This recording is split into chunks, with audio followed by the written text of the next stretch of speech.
Hey. Hey, sweetheart. Okay. Are you, sorry, what's her name is talking now? Cheryl. Are you guys, okay. How many of you have been there before? Maybe you live there now. Anybody been there? Encourage, ask what you want. My mom would say, she loves me. You weren't 100% shy, but you were a little shy. And if you look shy or embarrassed or ostracized, I remember sitting in circles.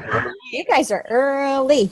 So, Pam, am I going to be the host or are you going to be the host? You're like, what is he? I thought you were going to be the host. Okay. Anyone ever seen it? Is that all right? Yeah, no, that's great. I raised my hand. It was like 1982, right? And they're like, Michael, you've seen a computer? And I said, yeah.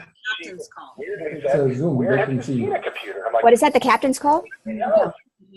And everyone looked at me like, I was you understand? Like, what's wrong with you? My dad was an aerospace engineer, so we did computer. And when all the other kids were playing outside, summertime, everyone. All right. There we go. Okay, cool. Dr. Kate. Cool. That works better. Okay. Where are you? I'm at my house. Oh. I'm in my office. My nice office. All right. Hello, Miss Lanny. Okay. Now, hello. Hey, Lanny, honey bun. How are you? Okay.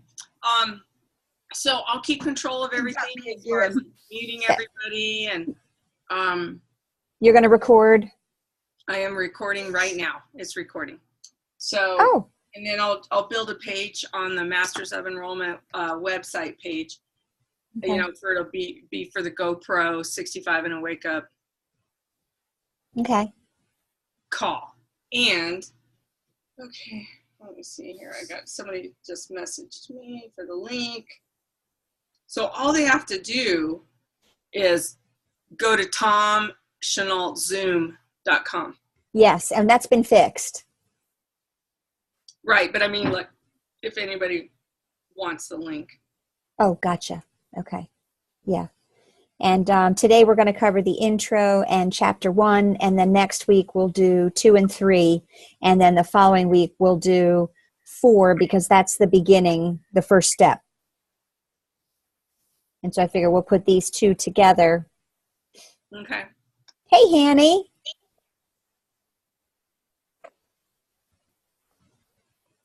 Welcome, welcome. All right, I'm going to mute for a minute. You can keep welcoming people. Okay. Hello. Hey, Hanny. How are you, honey? I'm good, thank you. And I'm you? I'm good. I'm good. I'm glad to have you here. Glad you could make it. Yes. Excited. Yes. So are you on a video or just did you call in on your phone? I call in on my phone. So can you see the video or no? I can. You can? Oh, good. Yeah, okay. Yeah. Yeah, because I see it says your name and your iPhone, but it doesn't have just a telephone number like it often does others. But I don't see your pretty face. Oh, you know what I'm going to do? I had to set this up, I think. To put a picture or a video to the camera for yourself, you mean? Right. Okay. Something like that, I think. I see just like a little head on my thingy. Yeah. Yep. Very good. Well, I'm glad you're here. Thank you. So this is only for the 65 and awake? Marianne, did he open this up to anybody else, or is it just I mean, I have opened it up to our Go Big, Go Beyond group, our Beyond Organic people. So I know that they're here, and my YGY team, I invited them to come. So some of them are not 65 and a wake up, but I would love for them to become part of 65 and a wake up.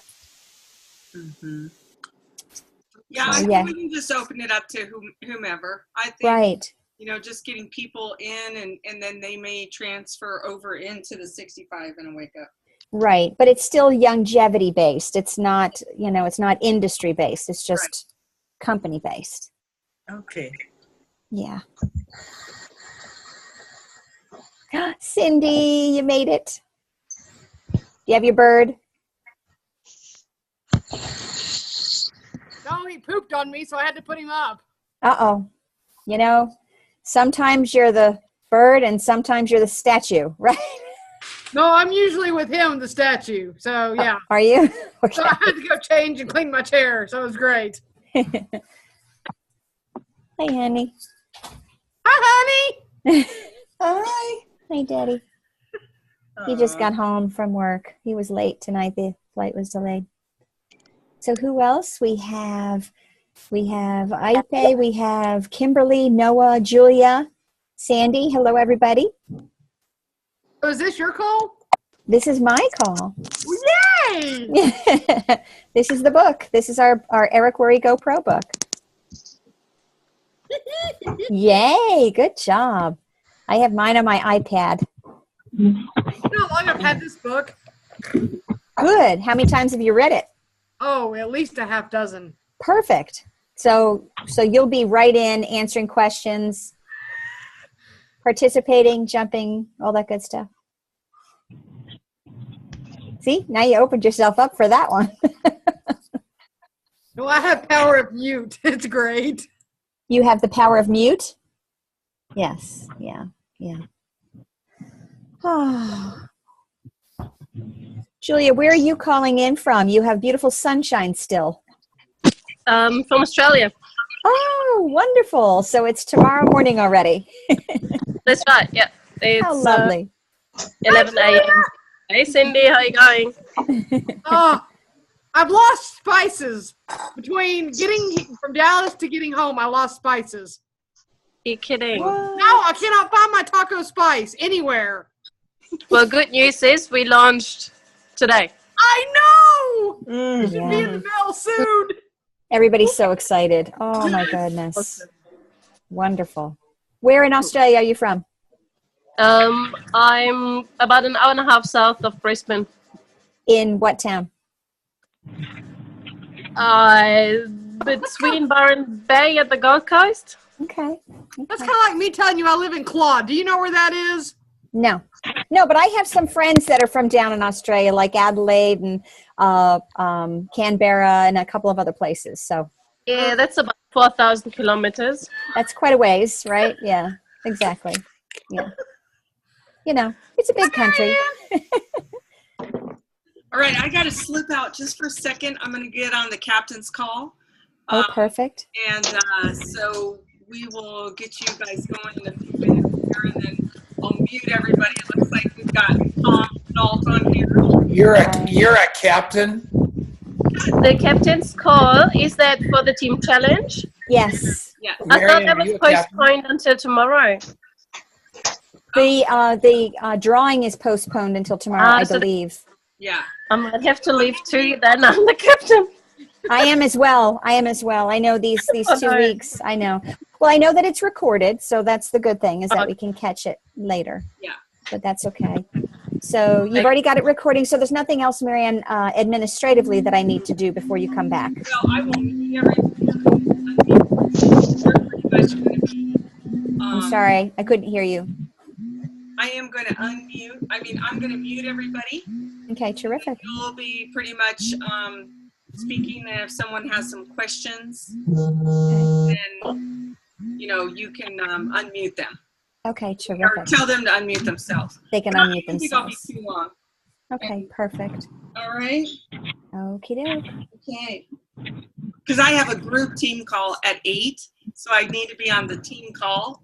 So when my team call is at 8, I can let them know what the scoop is. Oh, perfect. All right. All right. We'll see you in a little bit. Okay, we've got just nothing like a party call tonight.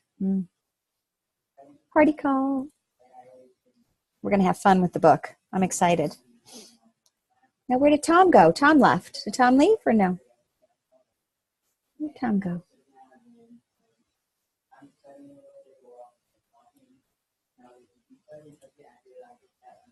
Okay.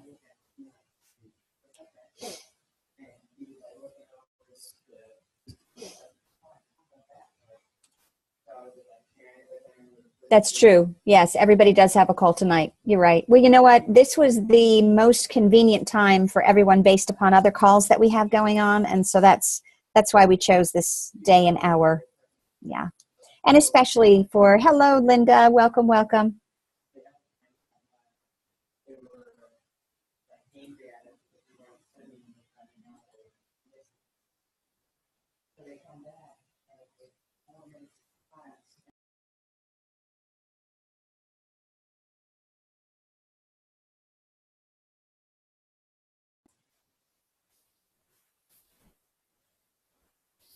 Okay. Who did we lose? Yeah, we've got just another minute to go, and then we'll get started and do just a little introduction of why we chose the book and all that.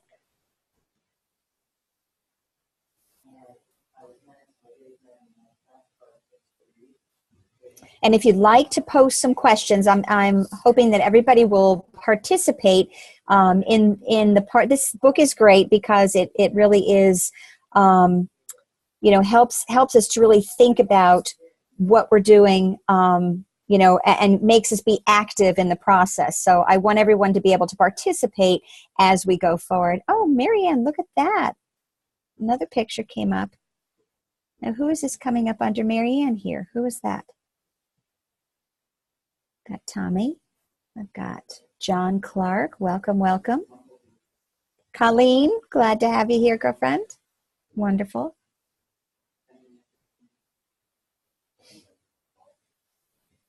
Terrific. Okay, guys, it's 9 o'clock. What are you saying, Marianne? Well, you're multitasking? Yeah, I see that. What else is new for you? That's just what you do. Who is here, Marianne, who is that? That's under your name. Who is that? Is that Sherry? She's muted. I am so sorry. She does have my name. No. I just clicked on the link that Marianne sent me, and then boom, I'm Marianne. You are Marianne today. Okay.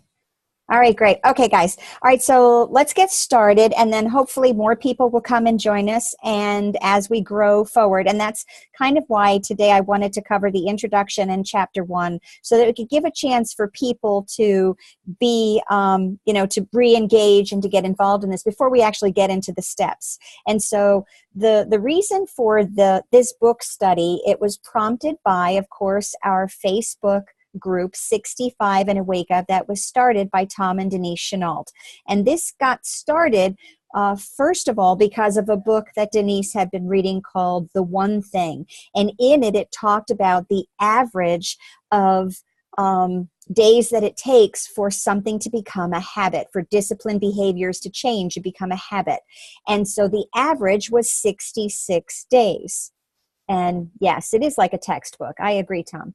And so when they came up with this idea, it was the 65 and a Wake Up. It was, we go through 65 days of disciplined behavior. And of course, those behaviors include 2 coffee shop interviews a day and 1 3-way. And that 3-way would be dependent upon the type of person that's on the other side of the table or the other side of the phone or whoever it is. They're the one that is most important. And so if you have a product user, that person, that 3-way could be the expert information that's provided by Dead Doctors Don't Lie. It could be the health evaluation form. It could be sharing a stick pack. But the point is to become more interested rather than interesting in the person that you're sitting across from. And then, of course, if someone wants to be a business builder, then you would work on a 3-way call with an upline, a crossline, somebody that you can edify that's going to be able to help you understand based upon their needs, wants, and desires through the coffee shop interview, to be able to give them the best connections so that they can provide, they can receive the best information to make the best choice. So the book we're reading is, and by the way, for those of us who have graduated, and I was one of the first to graduate, we got a free ticket to go to GoPro in Las Vegas to hear Eric Worre give this presentation in person. And what a tremendous honor that will be. I'm so excited for that. So we came up with the idea of, why don't we do the book study, because this is what it's all about. Hey, Peggy, I see that you just came in. So I am very, very happy to do so. And like I said, I expect this to be interactive. So put your thinking caps on and be ready. So we are reading Eric Worre's GoPro 7 Steps to Becoming a Network Marketing Professional. And I love that he dedicated the book to the network marketing distributor. And he says, thank you for having the courage to follow your dreams. It does take a lot of hard work to be successful. It's called network marketing for that very reason. And if you don't have the book, I always say jump on even if you haven't read, because it's important for you to get the information, to interact, to think, to flex that brain muscle so that you can become that network marketing professional through this process. But if you need to get a copy of the book, you can go to networkmarketingpro.com/GoPro. Eric Worre graciously offers that with just the cost of shipping. But also, if you participate in our 65 and a Wake Up Facebook group, you actually can get a copy of the book after you have completed 30 days. So, it's another little perk, another little reward to go forward to plan. But you certainly can jump in with us, even if you haven't read. But like Tom said, we should treat it like a textbook. And Tom said, if you don't have a book, tell him right now. So that's just the generosity of Tom, how much he loves us. And here's the deal. Yeah. Because you guys are you had no idea what this was going to be. And it's the inaugural night. So if you don't have a book and you can't lie about this, send me your name and Marianne will send you one for free. Woohoo. We're going to launch this thing. We are so committed to you. And you're wondering why I am not leading this group. It's because I'm no good at this, and because Pamela is so much better. So you guys have no idea what kind of education. Where'd you go to college? I went to UMass Amherst Pre-Med Biochem, and then Harvard, where I studied linguistics. So, I went to Littleton High School. So here we go. So and I have 4 sons that I've read books to all the time. So I enjoyed that. So we'll make it be fun for you. How about that? Yeah. So she is so the perfect person for this. So you guys send me a note. I'll be happy to send you a free book. Actually, I'm not going to do it. Marianne will, and that'll teach her to multitask. We'll just give her one more task, and it'll be awesome. So I'm sorry to interrupt. I'm just going to keep piping in. And didn't you say this is like open? If somebody wants to say something, right? Absolutely. Please do. Please do. We're gonna go through, I want to go through this introduction so that people kind of get a real feel for who Eric Worre is as a person. The fact that he did not use a ghostwriter, the fact that he wanted to write this himself because he really wanted it to come from his heart, and he wanted us to be able to understand that he went through the very same trials, tribulations, difficulties that we all go through. And so I think that's really a beautiful part and shouldn't be missed. So just to go through that briefly, he said, I remember when I was introduced to network marketing for the first time, it was 1988. He was 23 years old and was in real estate. I did real estate too. I'm sure that there are a lot of people here. I was a broker salesperson for years. I worked in every aspect of real estate. I can really relate to him because I know what he's had to go through in this. He was newly married with a baby, a little boy, and he said he was already behind on his bills and was scared. And the year before, he had earned $45,000 in those real estate commissions. And real estate commissions, of course, are not consistent. You can't count on them. It's house by house by house. And he knew that his problem is he had already spent $60,000 and he didn't have any money saved up to pay his taxes. So he really was not a good planner. He just kind of flew by the seat of his pants. And the truth is, we are entrepreneurs. We kind of all do that. We kind of just kind of go forward and do it. Thankfully, I have a wonderful husband who's very structured and who helps to guide me into making better choices because I'm the balloon and he's my string. He tethers me. And so, it's important if you don't have someone like that in a relationship, a personal relationship, it's good to pair up with somebody here that can help to kind of bring you back ground you and say, okay, we need to make sure we're getting things done the right way. Don't give away the store. Don't do things that aren't going to make sense, and make sure that we're doing the right activities for your better success. So he knew he was in a bad place, and his father's friend, John Joyce, had said, I think I have a way for us to make some extra money. And Eric said, tell me more. And then they went to this friend's house. They got in the car, went to the house, went to the living room. And when they got there, they went in the living room. The guy popped a tape into the VCR, hit play, and he watched this crazy video filled with mansions, limousines, and testimonials of people making millions overnight. How many of us have seen that? Right? We've all seen that craziness. Hey, Emily, honey bun, how are you? And I'm so glad to have Emily here. She's 12 years old. She's beautiful, and she is rocking this business, and her name will be one to remember as you go forward in the Longevity family. So that's just a little side note. So it was so over the top when he watched his video. He couldn't believe it to be true, and he was not interested, and he couldn't accept it. He couldn't accept what it would be about. And then he said, forget it, I'm out. But his father and John said, well, we're in. And he couldn't stand the idea of them being in and having a success level without him jumping in with them. So he asked his father to borrow the money so that he could get into the business. Okay.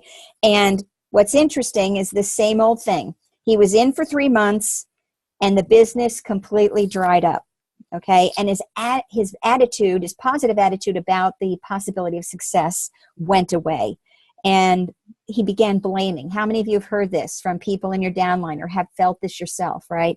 You're blaming everything and everyone else for your lack of success. And I always love to hear when leadership here tells us you're responsible for your own success, good or bad. The company didn't provide adequate training. I didn't know enough people. No one would respect me because I was so young, blah, blah, blah, blah. It was everybody but him, right? And that wasn't helping. The complaining wasn't helping. So he put his head down and went back to work. And he rebuilt his organization 7 times in 3 years, right? How difficult is that? We've had it. The attrition happens. That's normal. But to have that feeling of, oh my gosh, I have to start over again is just really kind of crazy. So, okay. I just was reading the note for a second. So after those 3 years, he was more than discouraged. He had almost lost hope. And then he had something that changed his life. There were 2 things. He actually saw a program. He had been to a company convention, and he watched a news program, and he saw somebody and said, wait a minute, how does somebody become an expert on that topic? And so it made him think, could it be that you could become an expert in this field? And he said it was like being hit by lightning. I mean, it was really a divine thing for him. It finally clicked that if he decided to do it, he could become an expert at network marketing if he focused on the skills and practiced until he became an expert, which is what we do in 65 and a Wake Up. Every single day is a new day. Every day you're practicing the same positive, disciplined behaviors. And at the end, they become habits. And therefore, you become a professional because it becomes a part of you. And he said, no one could stop me. Up until that moment, he was looking for an angle, hoping to get lucky, hoping to sponsor that one superstar, right? Everybody always thinks, if I could only get that one person, if I could get that one person, then that would be my easy street. And it isn't. So he was scared that he would lose his chance if it didn't happen soon. And in that instant, everything changed. He didn't have to worry about getting lucky. Timing and positioning was nice, but not necessary for long-term success. And he didn't have to worry about his upline, knowing the right people or anything else. All he had to do was become an expert, right? And so that's when he decided to become a network marketing professional. All right, so that's our introduction to the book. Does anybody have any questions up until this point or any comments? GoPro by Eric Worre. You guys are good? All right, so chapter 1, network marketing isn't perfect. It's just better. All right, so have you ever felt restless in your business? Do you feel dissatisfied in any way? Do you feel that there's a better way when it comes to your work and the way you make your living? Okay, and this is to anybody, not just network marketers, but anybody in their career, right? The good news is there is a better way. And I love his quote. It's a stone cold fact. We have a better way. And that to me is just so amazing. Tom, you're getting compliments for your hair. The good news is there is a better way, but it's different than what you were taught. Okay. And now now what we're going to do right now, and this is where we're going to start to interact. I want us to create the ultimate business. And I want you to tell me exactly things that you would like to have and the things to avoid. So we're coming up with what's called the perfect career list. So first of all, I want you guys to jump in and tell me, what are the things you don't like about being in a job, a job, a regular old job, not here, but a job.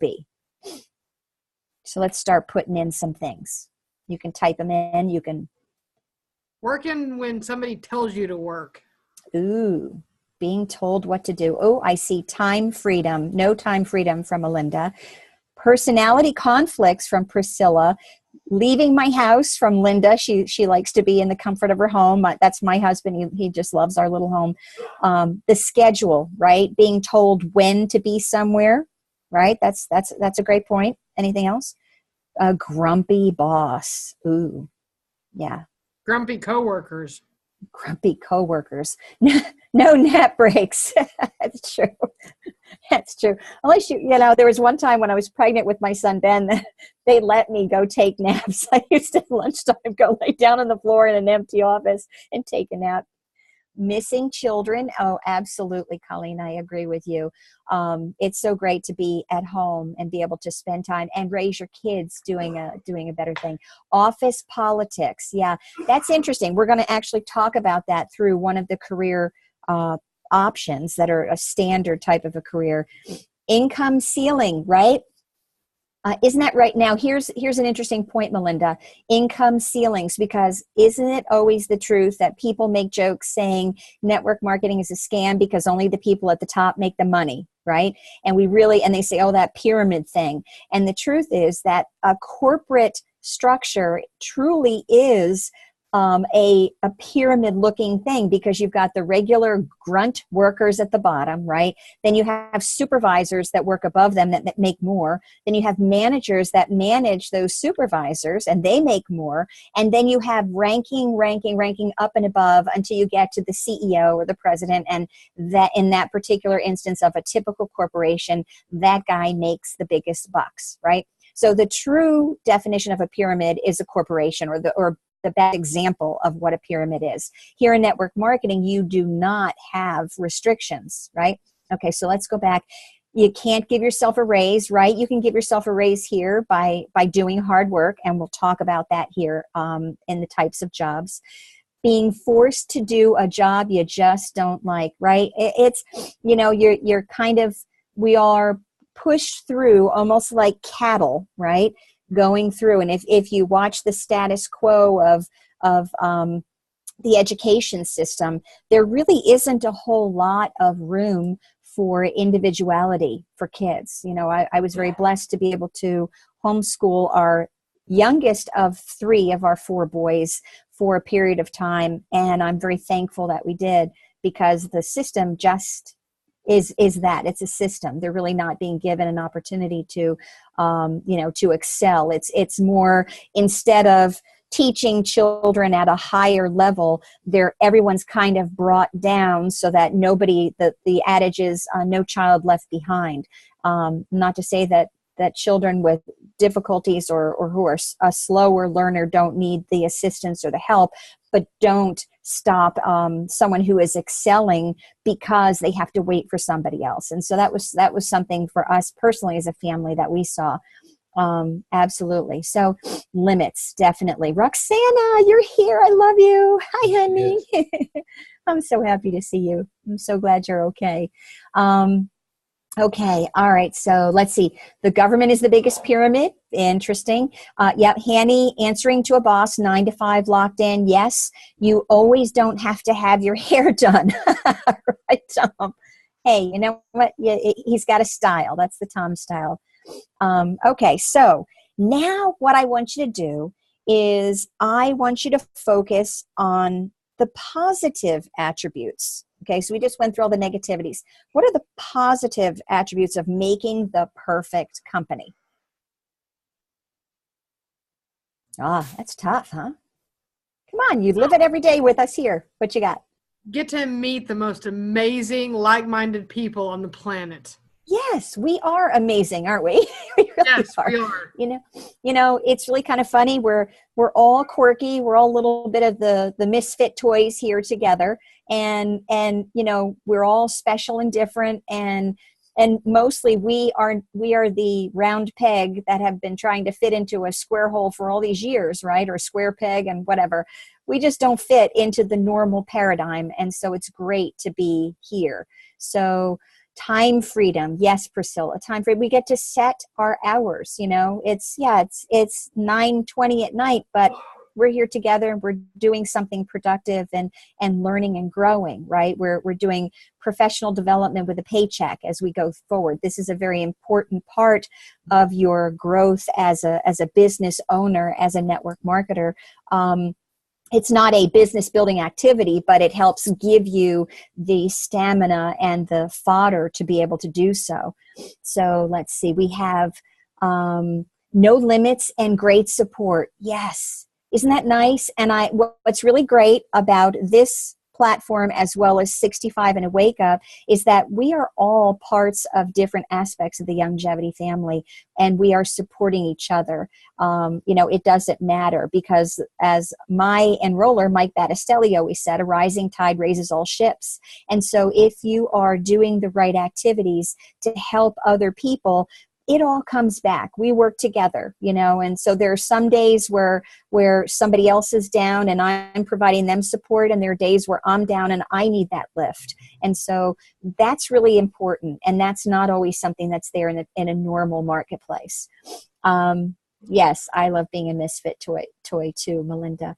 So international building, I love that. Absolutely. You might work for a company that is international, but you have the opportunity here in longevity and network marketing to be able to expand and reach out to other people that you might never have had an opportunity to connect with. Hey, Dave, good to see you, sweetheart. And let's see, mentors. Yes, mentors. And, again, talking about that, have one team, one dream. We're helping each other, being able to lift each other up. We all have our own special gifts as the land of misfit toys. Each of us has a special thing that we offer that somebody else might need. And that's really important when we are meeting other people in the world and trying to find the right connections for them so that we can make them feel like they belong to our little land. No walls to our office. Nancy, that's great. Yeah, there was a time when I was down at the beach and Marianne was teasing me because we were doing the Tuesday night Zoom and I was at the beach, and Marianne always says people aren't allowed to eat.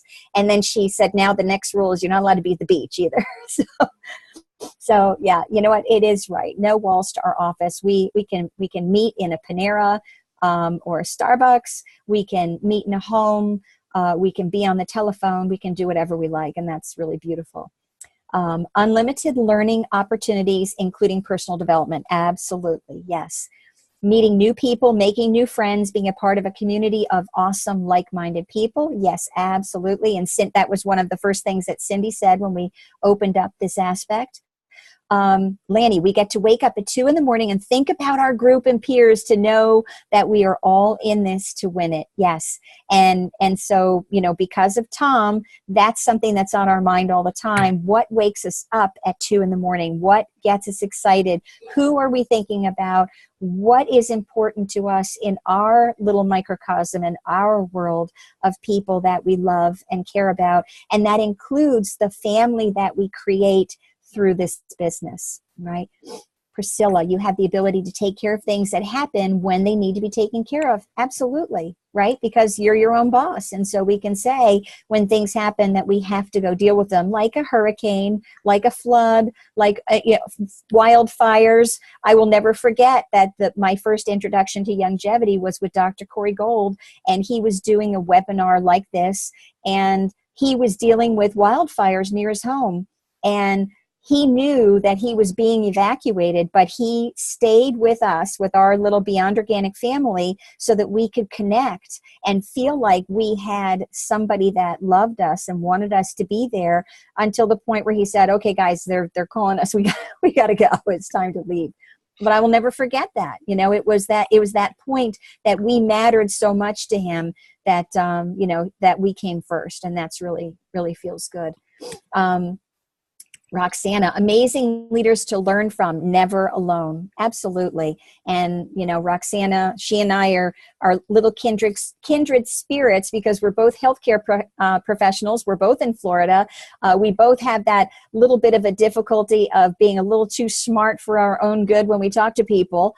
And we also have the ability to lift each other up when we're going through periods of emotional difficulty, right?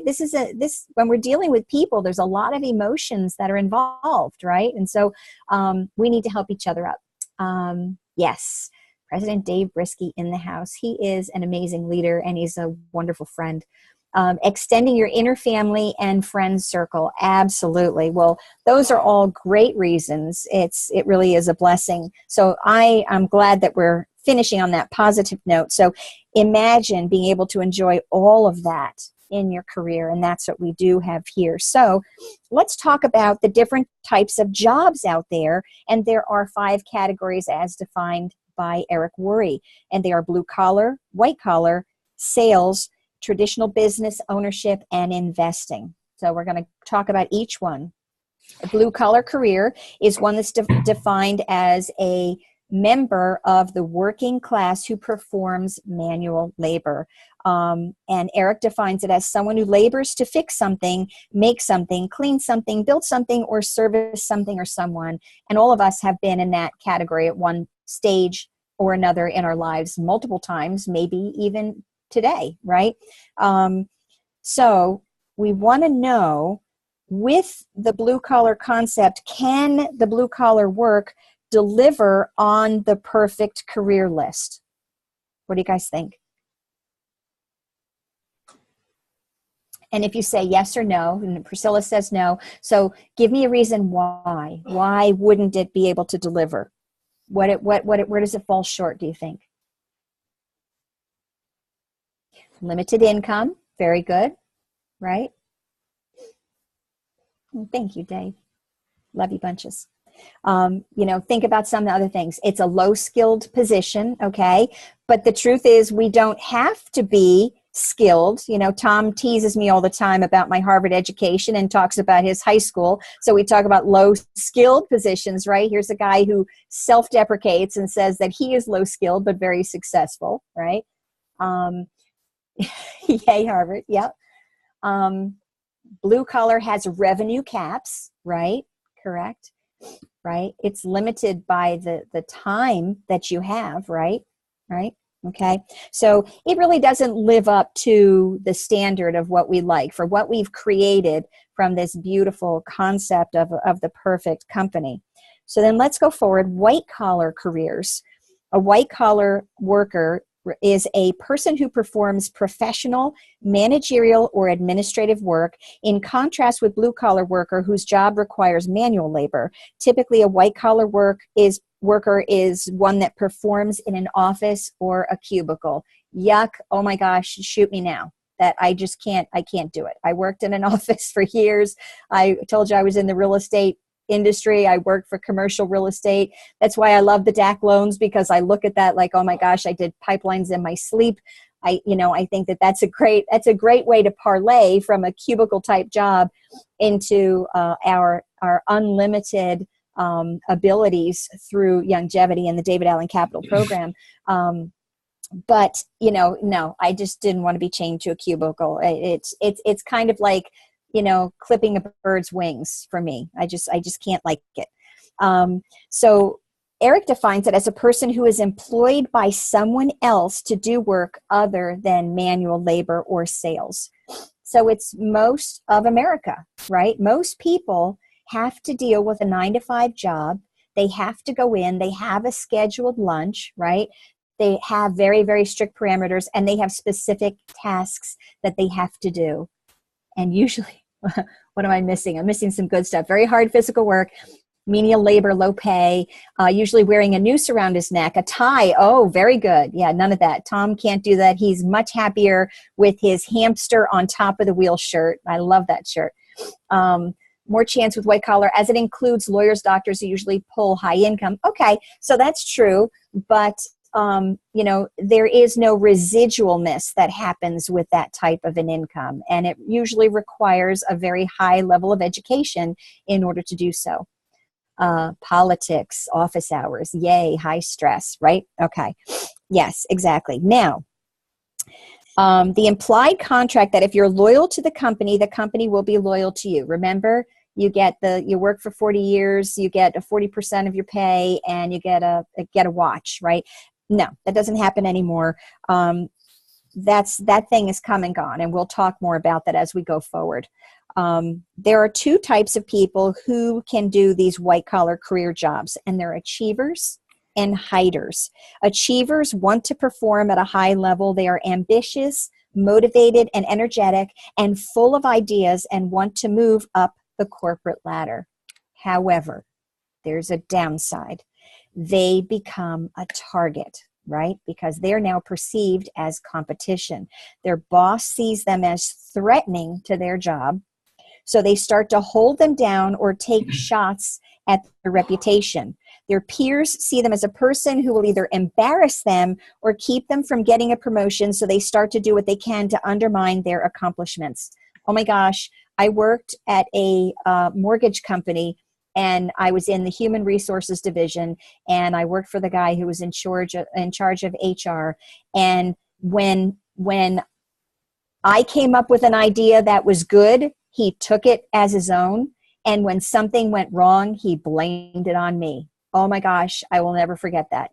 Remember, I'm smarter than the average bear on certain fronts. And so that just used to drive me up a tree. I just couldn't handle it. So in order to remain an achiever and survive in a hostile environment such as that, you must become good at one thing that has nothing to do with productivity. And we've already talked about it multiple times. Oh, Cindy. Politics, right? So they're going to diminish the enemies and strengthen the relationship by using powerful people, right? And so then that just becomes, outrageous, right? Tall poppy syndrome. I'm not quite sure I understand what that means. Is that an Australian thing? What is that? What does that mean? What's a tall poppy syndrome? Can you, Julia, I want you to explain. Can you unmute and explain to me what's tall poppy syndrome? Oh, you got to unmute yourself. There you go. Hi, honey. Must be an Australian thing because I learned it as a German as well not long ago. And it's when you stand out, other people will try to cut you down. Like a flower, a poppy. Yeah. Oh, well, see, poppies are illegal in the United States, so that could possibly be too. Why? That may also be why we've never heard of that, but that's pretty funny. Yeah. Okay. So yeah, you don't want to be too good. We actually have a term called the Peter Principle, where people will promote to a high enough level. Oh, Dave, don't look at me, Cricket. It means that you've gotten above your ability level. And so they when they get to that level, it's kind of like they peter out. They can't do it anymore. They've gone up above that certain rank and ability, and then they just become annoying and obnoxious to the other people that are working around them or beneath them. And I hear this with my husband all the time because he is an achiever, but he's a hider in one way. He doesn't like the limelight. He's more of a shy person, but he is an achiever in that he always does the best in any job that he's done. And so he's got very little tolerance for those around him that don't do a very good job. And so that's tough. So he's like Tom. Is that true? Tom, you're like that? Yeah. Okay. So, okay. So now Okay, so then we have hiders. Okay, hiders hate politics, right? And like I said with my husband, we can have a little bit of both in our personality, but you can now see this in people. Eric did a great job of defining this for us. Hiders hate politics. They don't stand out. They don't speak up in meetings. They don't bring new ideas. They hide. They keep their heads down and do as they're told. They do just enough so that they aren't talked about negatively. They survive. Okay. When I was in Boston, I worked for a law firm, and it was very interesting because there was a woman who worked in this law firm who said that her father, who worked for the state, had taught her that it is very important in any job you do to do as little as possible in order to keep your position. And I just thought, I mean, I'm hitting my head against the wall thinking, really, this is the gift that your father is giving you, instilling in you about your career and your life and your mindset and your attitude. The same person also told me that she smoked cigarettes so that she would intentionally have a small baby. She was pregnant, that she would have a small baby so it would be easier to deliver, right? But so that's the kind of mindset, the person that doesn't want to work hard, but wants to just be able to kind of skate under the radar, right? So let's talk about white collar job and all these wonderfulness that we've just learned. What do we think? Does that fill our perfect career list? No, it really doesn't. Okay. So let's go on to the next, which is sales, right? And we can relate to this in one regard, but how many times have people said to you, I can't do this because I'm not a good salesperson, right? Oh, I'm like, good. Thank you. I'm glad you're not, because you'll do better if you're not a good salesperson. Salespeople, like I, as a healthcare professional, need to stop doing what we've learned how to do and do it differently, right? We need to relate to people on a more personal level, right? So salespeople, they're adventurous because typical salespeople are paid on their production instead of by the hour. So we're kind of getting closer to what we have and what's going to be the next part of the economy as we go into the future.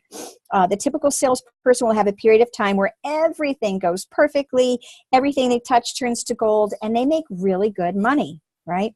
As soon as that happens, they almost always set their lifestyle to that level, right? They buy a house, they get cars, they put their kids in expensive schools, they might buy a vacation home, the works, everything. So they're doing all this, and everything's great for a while. And then something changes, right? Right. Julie's got it. Then the commissions change. Oh my gosh. Yep. Right. No residual income. You have got it. Right. The salesperson world could and probably will get more complicated. So now where they were working 40 hours a week, it's not enough. So they go to 50 hours a week, and then 60, and then 70, and then their life gets really, really small, and they have the stuff, but they don't have the time to enjoy it. This makes me think about Dr. Corey Gold when he tells his story about being a dentist. He didn't need the money. He wasn't worried about his health, but what he was concerned about was his time. He wanted to be able to spend the time with his family.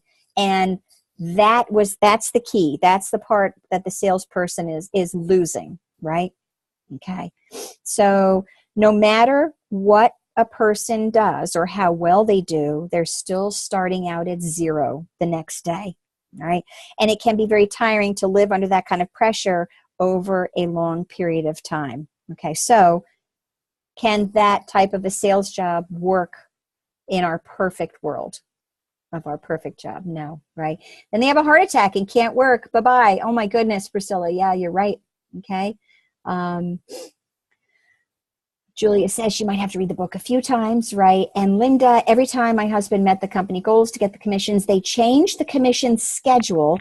When too many met the goal, they change it. Oh, you're ahead of the game, right? Everyone had to scramble to get their commissions. That's coming up, right? So traditional business ownership is the next category.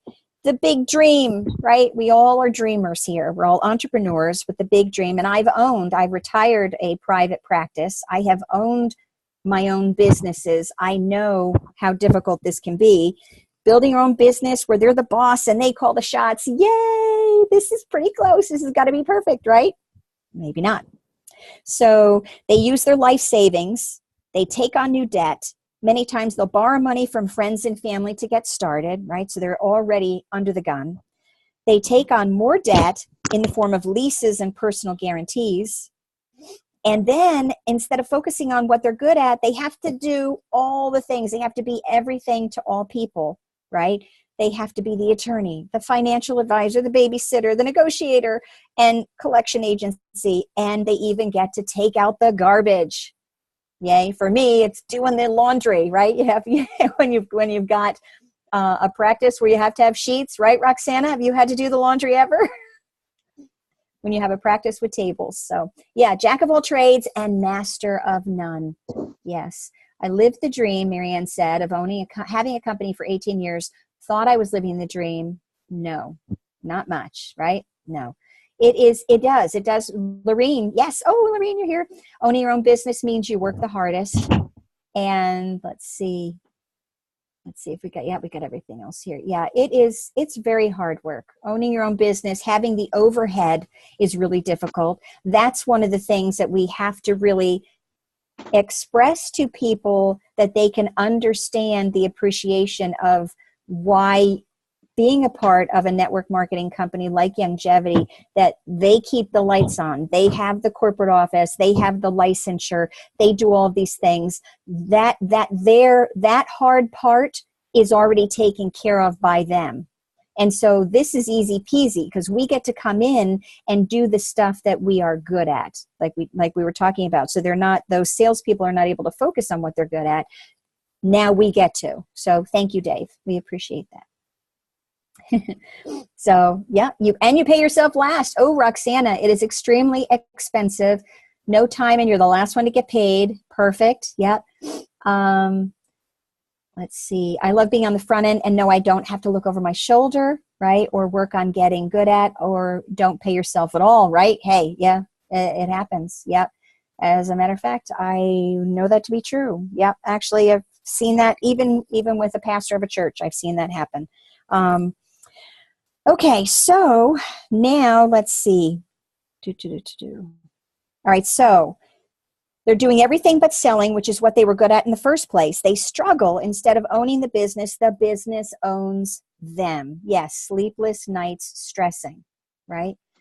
My rent in my YGY business is my auto ship, and it comes back to me and my family. Love it. That's perfect. Okay, so the next part of a sales position is they either succeed or they fail, right? It will be one or the other. Many times they're going to end up filing for bankruptcy, falling back into a corporate or sales job, being miserable. And even if they are successful, it usually means a lifetime of long hours and stress, just like we talked about, right? Sounds very romantic. No. So the traditional business ownership can't provide the perfect career either, right? We figured that out. Last one is the investor. So what do you need to become an investor? Money, right? Money, that's right. Okay, so if you don't have a lot of money, it's going to be very difficult to earn a living from the return on your investment, especially if you try to be conservative or reduce the risk of loss. You need to have an incredible knowledge and skill. So there are different ways. You can do real estate, right? The old adage, you stick in the dirt, you can't get hurt, right? That we've watched that go by the wayside. We've seen real estate have this incredible flux over the course of many years. When I was up in Boston, I literally saw people who were jumping out of windows when there was a major crash. It was horrible. We had borrowers from the commercial bank that I worked at that committed suicide. It was horrible. You know, when you think about that, it's you might be able to get lucky. Your home is an investment, but you shouldn't think of it as an investment because it's your home, right? You should make good real estate decisions, but it shouldn't be considered the investment. And how about this? If you want to invest in someone else's business, so you don't want to be the business owner, but you're going to invest in somebody's business.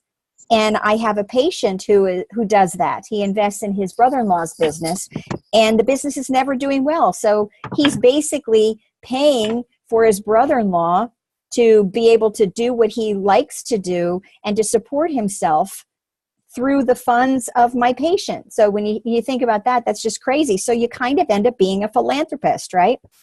And then how about the stock market, right? Okay. Dave is very knowledgeable about that, right? So we talk about the stocks, and we love that YGYI is publicly traded. But if you're going to provide an income for yourself exclusively through the stock market, it's very difficult because you can't have guaranteed returns when you are not in control, right? And trust me, as an investor, you are not in control. Anything can happen, and it can happen overnight. And then he goes into a story about an investment situation that happened for him. So if you're going to be an investor, you have to accept that things will be taken out of control from time to time. And when that happens, it can be extremely expensive. So does being an investor deliver on our perfect job list? No, right? And here we have Patience, okay? Rich Dad, Poor Dad, read that, right? And it's a great book, absolutely. Okay, so is there a perfect career out there that's possible? And yes, there is, but to get there, you need to understand that everything is changing because the old models of compensation are dead or are dying. And we're going through the biggest economic shift in our lifetime, right? There's a thing called the new economy. And it has to do with what's happened over the course of the last 100 years. When you think about the rise of the corporation, which became the standard, and we had that you go to school, learn how to be an employee, find a company, work for them for 40 years and retire, right? We already have determined that that doesn't last anymore. Retail malls are just showrooms for Amazon, right? General Motors went bankrupt, so did Kmart. Yep, isn't it interesting? Now, the promise of being rewarded by the company for your loyalty and hard work has been exposed as a myth. We know that that doesn't happen anymore. The loyalties that were given are not being given in return. So we were being loyal to the company, and the company was no longer being loyal to us. So then you had another thought. What could you do next? Well, you go to school, you find a company, and then now instead of staying with the company for 40 years, you're going to bounce. Right. And I remember when I first started out in a corporate career, the big thing was, right, take, but never give. The big thing was you needed to stay in a job for at least a certain number of years. Otherwise, you were unmarketable. Right. My mom was in HR, and that's how she raised me. And you couldn't do that because if you were a hopper, they knew that they couldn't trust you. You were going to go somewhere else to get something better. Right. And boy, have the tables turned on that for people now. Right. So with that, you can't retire comfortably because that loyalty is gone after 40 years. And so people keep working. Right. And so now this new economy we're moving toward is about performance. And in the future, you're only going to get paid for performance. You won't be paid for your time. And this can be indicated right now as servers. So people who work in a restaurant, for example, they work for very low hourly wages, and they get the majority of their income from their tips. Now what's going to happen is the person who cleans the rooms in a hotel won't be paid by the hour anymore. They're going to be paid by the room, right? So it's by volume, right? And they're going to get paid less. And so they're going to have to work harder and do more in order to achieve the same salary or income that they would have before. So as an example, for office workers, a person may be making $60,000 for their salary. So what does the company now do? They're going to lower the salary maybe to $50,000 because there are always other people who are willing to work for less, right? I see John is nodding. We know this. We've watched this over the years. They're going to reduce the base salary to something really low, like $20,000, right? Okay, so this is a guy who was making 60. Now his base is at 20. And then they're going to tell them that you can earn an additional $30,000 over the year if you hit certain performance benchmarks on a monthly basis, right? If they hit their numbers, they can make that extra money. If you don't hit your numbers, then they're going to save, the company are going to save more money. If you do hit the numbers, guess what's going to happen? And we talked about this. Somebody brought this up already. They're going to raise the requirements, right? right? Yeah. And I'm sitting in this Zoom because I want that freedom. Get rid of older workers who have a larger pay for a new worker who will work for a whole lot less. Yeah, it is tragic. It's very sad. There's no respect for elders. You know, that's kind of a passé thing. Okay. So now we know. So why is it, we know what's happening, but why?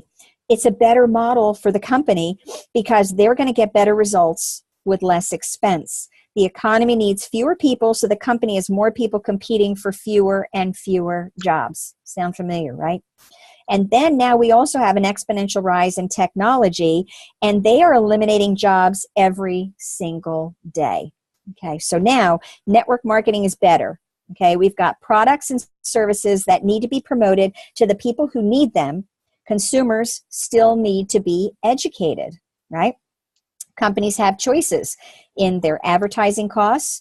They can do it themselves, or they can utilize network marketing to tell their story to the world. And so when we all think about Doc Wallach and his beautiful message, right, what he decided to do was to create an army of people to go out and share his mission. That was the most brilliant thing to do. And if you think about it, the very first network marketing or getting out there in the world, if you think about biblically, you think about the apostles and going out in the world and how this was done person by person, one by one.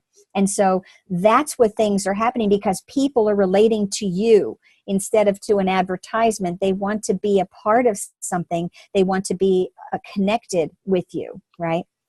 So it fits the new economy because this company can now provide all the wonderful corporate support that we discussed before and pay distributors on purely performance. So the money that they would have been spending on advertising now is able to be transferred into the commission base, right? The company does not have as high a level of expense out in the world because we are the voice, we are the feet and the hands and the mouth of our products. And so that saves the corporate side from the expense, and therefore they have more in the pot to be able to share with all of us. And based upon our abilities to share, we are going to be compensated thusly, right? So it's extremely efficient. Word of mouth advertising continues to work better than any other form of promotion because how many times, just today, I was on a call with somebody about products, and we were talking about whether or not she had any interest in being a part of the business at this point. And she said, oh no, I've tried working from home before. I'm not a good salesperson, but in the course of our conversation, she recommended 3 things to me that she will not get any referral compensation for. And she didn't even realize what she was doing. And so this person will be perfect when she loses weight, when she feels better, when her gymnastics daughter is performing better and getting hurt less. All these things, she will be talking to people because that's what she does. That's what everybody does. If they say, gee, your hair's so pretty, Marianne, I saw that you just got it cut. Where did you get your hair done? And you say, oh, I got it cut from such and such a salon, right? And so that salon, you just gave them a referral, but they're not paying you for that. That's what's so wonderful about this industry. You know, every time we refer somebody to something that is going to benefit them to swap where they shop, we are going to get a referral commission for that through the compensation plan. So for you as an entrepreneur, you can receive all the benefits of a traditional business ownership without the typical risks. Remember the licensure, like I, as a healthcare professional, I had to have my personal licensure. I had to have an establishment licensure. I had to pay for all the fees for the state. I had to pay for liability insurance. I had to pay for the license in the town, in the city, all those things. That's the stuff that Longevity Corporate takes care of so that we don't have to do that ourselves. And there's no cap because network marketing business companies like Longevity want you to make as much as possible. If you're going to be paid for performance, why live with a cap? Okay, because Longevity will do better because we are promoting more. They reward us for the work that we do. The company earns more. Everybody wins, right? It's a very simple process, right? So what's the catch? The catch to network marketing. Oh, I love this. You must accept a temporary loss of social esteem from ignorant people, right? How many times have you dealt with Priscilla's given a thumbs up and a laugh, right? People who say things like, oh, that's ridiculous, and I can't believe that you're involved in that, and this is just so silly, right? You know, while people who are living and trying to function in the old system, which are all these jobs that we just talked about, they're going to think less of you, right? They are not going to understand. They're going to think you're crazy for being involved in network marketing, right? Isn't it the best quote? I love that. You need to embrace the temporary loss of social esteem from ignorant people. You are seeing the future before it becomes apparent to everyone else, right? We're plowing forward. You are the smart one. You are the person taking action to live a better life, because the other people doing the same things over and over again, hoping to get different results. What is that the definition of? Does anybody know? John knows. He's laughing, right? It's insanity, right? If you keep doing the same thing and you hope to get something better and you don't, it's just crazy, right? Then you're the hamster inside the wheel, right? Cindy, we talked about that, being the hamster inside the wheel instead of Tom, who's on top of that wheel, right? Most people have either joined a network marketing company or know someone who has. Okay, so this is the experience they have. So what is going through the mind of those person who decide to get involved? So they're thinking, I know 5 or 6 people who could do this. My sister, my friend, I know these other people. Okay, I'll do this. And in other words, they're not joining a profession. They're hoping to get lucky. They're going to sign up a few people to cover their own startup costs and sit back and wait for the money to roll in, right? The allure of being paid for someone else's efforts is quite powerful, but it's badly misunderstood. They haven't started a real business. They just purchased a glorified lottery ticket. Because of their lack of skill, most of them end up with nothing, just like the lottery ticket. Since they have acted in unskilled ignorance, they may have damaged friendships in the process, right? How many times, and Mike Battistelli has always told me the story about how he started out years ago and he would have people over to his house for Thanksgiving, and in the middle of the Thanksgiving dinner or between dinner and dessert, he'd pull out the old easel and start doing this because they were a captive audience in his house. And, so it's, oh, bye Dave, love you. Thank you for being here. Bye, honey. So, we're almost done. We're just about finished. But, that's the wrong way to do it. You're going to lose friends. You're going to lose family. And by the way, what's very interesting is that family are the hardest people to quote, convince. We don't want to convince people. We want to be in the business of loving people and then loving them more. Okay, so what happens when this occurs? They rip up that ticket. And instead of taking responsibility, remember what Eric said in the beginning, he blamed everybody but himself, right? For not really starting their business, they blame network marketing as a whole, the industry, and make sure to tell the world, I've been there, I've done it, I've talked to every person I know, and it just doesn't work. Save your money. So that's what you're dealing with if you choose this as a profession, the opinions of ignorant people who think they've done it right, and it doesn't work. If that's going to be too hard to handle, then this is not for you, right? So that's okay, because we are going to deal with that. It's not an if, it's a when.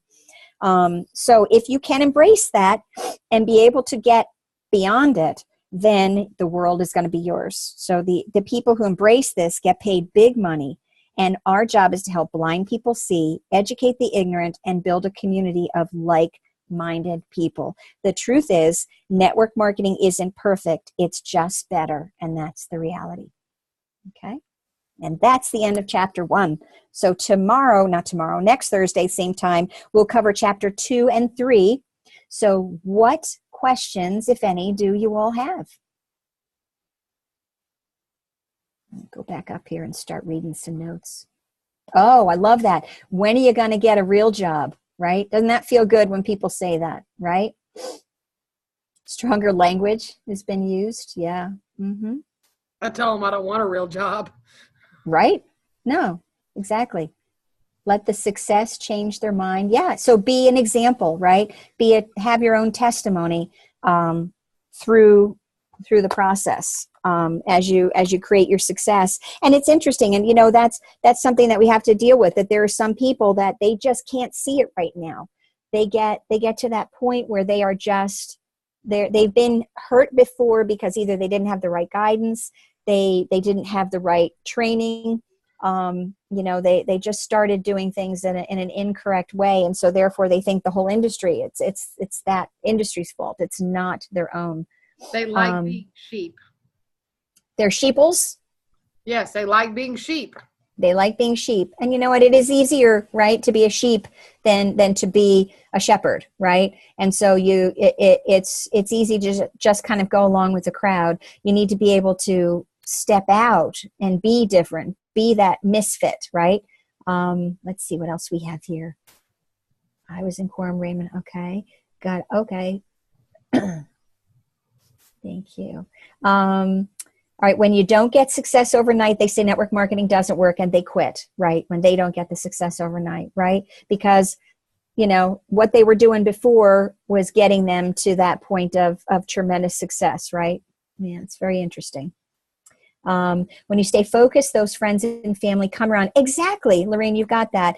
And also because they're watching us, they're waiting and seeing what we are going to do. And it's okay, because remember, as Tom always says, it's about that person's timing. It's not about our own. And so if we love them and accept where they are without trying to battle with them, because you're not going to win them over by fighting with them and say, you're wrong, this is the way. It's not going to happen. But if you continue to love on them, you know, eventually, and it's totally true. When we start out with 65 and a wake up and you think, oh, contact mapping, yay, love it. So, you know, when you do that, when you go back and keep records, and that's so important. Tom, you want to add something? No, yeah. Well, all I wanted to say is being interested instead of interesting is absolutely the key to success. There is no other secret to this business. Oh man, I'm alive. They put me on the big screen and I don't look good. Okay, hang on. I'm on this crazy rev challenge and I need you guys to see this because I think it's going to make you happy. 23,000 steps today. Woo! That is a walk. I am so obsessed with this contest that I just am, you know, that's about, I don't know, probably 12, 13 miles. That's a haul. And you know what? I'm just committed that I'm going to have the integrity around my health that I demand in 65 and a wake up. That's what I'm telling myself. I'm going to really, really, really stay on Dr. Wallach's protocol. I am going to really stay on the Rev 90 entire program of no carbs, all that jazz. So that's why I look so cruddy. So that's going on. But what I wanted to talk about was staying inside of this Eric Worre book. We have got Eric Worre, a woman named, the woman that wrote the Cliff Notes that we published for this thing. She called me Bess McCarty tonight and begged me to come on, to let her come on the Zoom, because she learned more in 65 and a wake up than she's learned in a very long time about how to teach people how to do network marketing. The second person to like the post that we were doing this book study today was Eric Worre. My last call on my phone, you can see this, is new voicemail from Taylor Worre, which is Eric's son. And he wants to understand 65 and a wake up more too. What we've got here, you guys, if we can take these 7 steps, pour them into what we're doing at 65 and a wake up, and interviewing 2 and 3-way and 1 every day, there's not a person on this call that doesn't get launched. And our commitment, and I'm telling you, I've never seen anything like it from all the graduates and all the people playing it big. It is so exciting, and you're doing such a heck of a job, and I just want to thank you. But the name of the game is use this GoPro book like it is the holy grail. Read this thing learn this thing. I loved what Melinda Wynn said about her copy, that it is just rode hard and put away wet, because that's what it needs to be. And Melinda, I hope you noticed that was a horse story. So I love you guys. And so sorry to interrupt. No, not at all. Thank you. And so that's really it for tonight. So if giddy up, yeah. And it is, right? It is such a terrific accountability source, Roxana. And you and I graduated together. We're sisters. And, so I look at this as it's only going to keep getting better. And it doesn't end. It's like at that point when you become a graduate, it doesn't finish. It's the beginning. You have to, you got it becomes a part of who you are. And if you go through a day and you haven't completed one of your 2 CSIs or your 3-way, it's almost like it hurts. It's like if you're feeling that loss.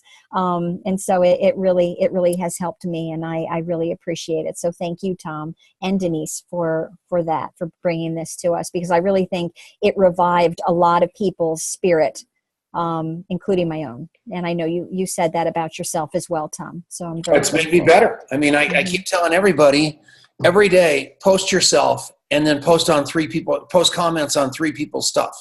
And it made me better. I told Steve Wallach this. I am finally down among my people, or up among my people, instead of being this network marketer in the stratosphere that's got all these accolades, but feels kind of like a false prophet because I'm not really making a difference like I am in Alcoholics Anonymous and all the places that I love to work.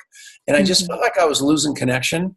And this has given me a new life. I mean, I am telling you, I am obsessed with it because I'm obsessed with your success.